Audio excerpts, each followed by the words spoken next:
Good morning, good day. Praise the Lord. Bwana asifiwe. How are you doing? I had an encounter yesterday and I was discussing with somebody about emotional intelligence.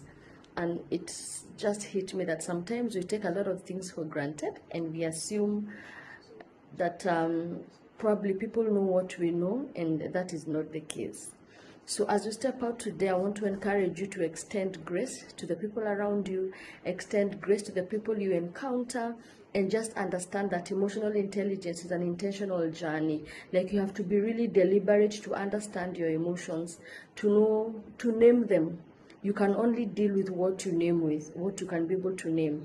If you are in a mixture of what one of my seniors would call it, a cocosium of emotions, you may not be able to find a solution.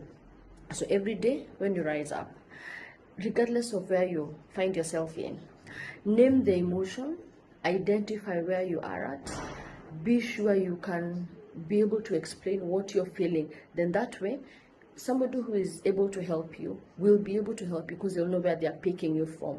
So emotional intelligence is a deliberate journey.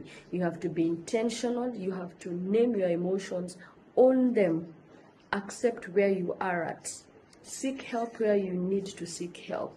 Do not get overwhelmed alone. Do not get lost in and things you don't understand. There's always somebody on the other side who can be able to pull you up once you know where you are at. We cannot help you when you don't know what you're dealing with. So long as you have identified, that is what emotional intelligence is about. Being able to name your emotions, being able to understand the space you are in, being able also to set boundaries, to know that you don't allow yourself to carry everyone's burden and everyone's baggage. Being able to is there a word like compartmentalize, like separate matters. If something happens in the office, do not take it at home, deal with it in the office. And for those of us who serve in the ministry, whatever happens in the ministry, please, pastor, woman of God, man of God, whatever happens in the church space, usipeleke humaki.